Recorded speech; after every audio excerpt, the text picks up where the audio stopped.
भगवान शिवच्या 12 ज्योतिर्लिंगापैकी 8व्या स्थानावर असणारे नागेश्वर ज्योतिर्लिंग याविषयी आज आपण इथे माहिती घेतोय। औंढा नागनाथ मंदिर हे महाराष्ट्र राज्याच्या हिंगोली जिल्ह्यातील औंढा नागनाथ येथे असलेले भगवान शिवाचे एक प्राचीन आणि महत्त्वपूर्ण मंदिर आहे। हे 12 ज्योतिर्लिंगापैकी 8वे ज्योतिर्लिंग म्हणून ओळखले जाते। हे त्याचे स्थान केवळ एक धार्मिक केंद्र नसून इतिहास, स्थापत्यशास्त्र, दृढ श्रद्धा आणि समृद्ध संस्कृती याचा एक अद्भुत संगम आहे। मंदिराला हजारो वर्षाचा इतिहास लाभला असून ते आपल्या महाभारतातील पांडवांपासून ते यादव आणि त्यानंतरच्या राजवटीपर्यंत अनेक महत्त्वपूर्ण घटनांचे साक्षीदार राहिले आहेत। संत नामदेवांच्या अपार भक्तीमुळे मंदिर फिरल्याची अलौकिक कथा या स्थानाचे महत्त्व अधिकच वाढवते। सभोवतालच्या निसर्ग रहस्य, पर्वतरांगा, औंढा तलाव, ऐतिहासिक कुंड, बारवत यांसारख्या गोष्टी या स्थानाच्या वैभवात भर घालतात। महाशिवरात्रीला साजरा होणारा भव्य रथोत्सव येथील जिवंत परंपरेची एक साक्ष देतो। पौराणिक कथा, औंढा नागनाथ मंदिराचा इतिहास अत्यंत प्राचीन आणि काहीसा गूढ आहे। पौराणिक मान्यतेनुसार या मंदिराची मूळ उभारणी महाभारतातील पांडवांनी त्यांच्या वनवासातील अज्ञातवासाच्या काळात केली होती। असे मानले जाते की पांडवांपैकी धर्मराज युधिष्ठिरने हे मंदिर बांधले होते, ज्यामुळे या स्थानाला विशेष पवित्र प्राप्त झाले आहे। या पौराणिक कथेला ठोस ऐतिहासिक पुरावा जरी नसला तरी ती मंदिराच्या प्राचीन तत्वाकडे आणि लोकमानसातील त्यांच्या खोलवर रुजलेल्या श्रद्धेकडे निर्देश करते। या परिसराचे प्राचीन नाव दारुकवन होते, अशी पौराणिक मान्यता आहे की शिवपुराणातील कथेनुसार, कारण दारुक राक्षस या वनात दारुक नावाचा एक राक्षस राहत होता। त्याला देवी पार्वतीकडून वरदान मिळाले होते की तो आपले संपूर्ण वन हवे तिकडे घेऊन जाऊ शकतो।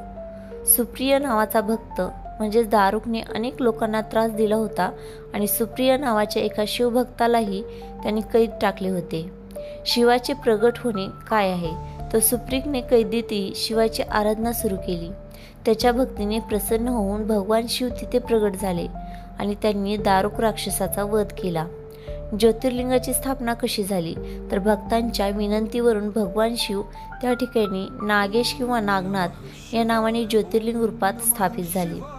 ज्या वनात हे घडले ते दारुकवन म्हणून औंढा नागनाथ मंदिराला मानणारे भाविक हे स्थान पौराणिक दारुकवन मानतात, जिथे नागेश ज्योतिर्लिंग प्रगट झाले होते। दारुकवन आणि नागेश ज्योतिर्लिंगाच्या मूळ स्थानाबद्दल भारतात इतर ठिकाणी हे दावे केले जातात की जसे की गुजरातमध्ये द्वारकेजवळील नागेश्वर ज्योतिर्लिंग मंदिर। मात्र औंढा नागनाथ ही महाराष्ट्रातील प्रमुख आणि प्रचलित मान्यता आहे। येथे एक शीख बांधकाम कोणी केले तर यादव आणि हेमाडपंथी शैली हे संपादक होते। ऐतिहासिक दृष्टीने मंदिराच्या मूळ बांधकामाचा काळ साधारणपणे 13व्या शतकातील देवगिरीचे यादव राजवटीत निश्चित केला जातो। यादव राजे विशेष सिंघन दुसरा राजा म्हणजेच महादेव आणि राजा रामचंद्र यांच्या काळात महाराष्ट्रात मंदिर स्थापत्यकलेचा मोठा विकास झाला। त्यांचे प्रधान मंत्री हेमाद्री पंडित यांनी विशिष्ट शैली विकसित केली, जी हेमाडपंथी म्हणून ओळखली जाते। या शैलीत चुना न वापरता केवळ काळ्या दगडांना एकमेकांना खाचा पाडून भव्य मंदिर उभारली जाते। औंढा नागनाथचे मूळ मंदिर याच शैलीचे एक उत्कृष्ट उदाहरण मानले जाते। मंदिराच्या तळघरातील गर्भगृह आणि बाहेरील भिंतीच्या खालच्या भागावरील कोरीव काम हे मूळ रचनेचे उत्कृष्ट अवशेष आहेत।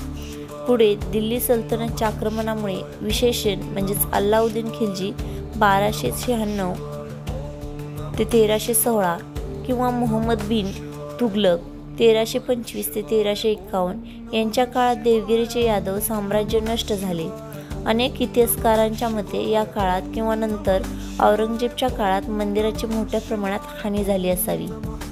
पुण्यश्लोक अहिल्यादेवी होळकर यांनी मंदिराचा जीर्णोद्धार केला, ते त्याच्या संपादक राहिल्या।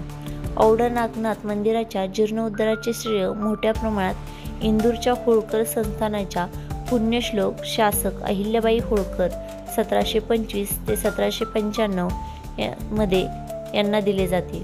अहिल्यादेवींनी त्यांच्या कार्यकाळात संपूर्ण भारतभर अनेक महत्त्वपूर्ण मंदिराचा, विशेष म्हणजे ज्योतिर्लिंगाचा आणि प्रमुख तीर्थक्षेत्राचा कायापालट केला.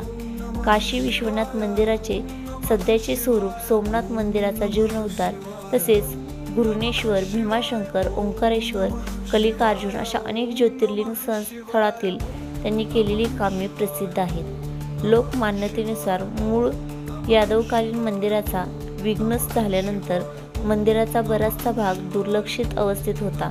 अहिल्यादेवींच्या काळात या मंदिराचे महत्त्व ओळखून त्याचा जीर्णोद्धार हाती घेण्यात आला.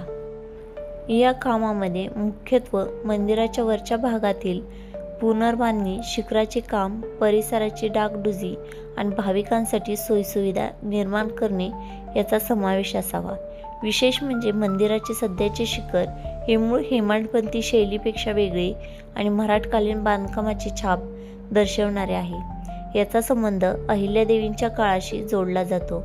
हे नमूद करणे आवश्यक आहे की अहिल्यादेवींनी औंढा नागनाथ मंदिराचा जीर्णोद्धार केल्याचे ठोस आणि समकालीन ऐतिहासिक पुरावे मर्यादित प्रमाणात उपलब्ध आहेत. तरीही लोकमान्यता आणि परंपरेनुसार औंढा नागनाथ मंदिराच्या सध्याच्या अस्तित्वात अहिल्यादेवी होळकर यांचे योगदान महत्त्वपूर्ण मानले जाते आणि त्यांच्या कार्यामुळेच हे ज्योतिर्लिंग स्थान पुन्हा एकदा मोठ्या प्रमाणात भाविकांसाठी सुलभ झाले असे मानण्यास वाव काही नाही.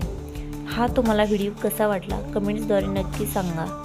आवडला तर लाईक, शेअर आणि सबस्क्राईब करायला विसरू नका. धन्यवाद.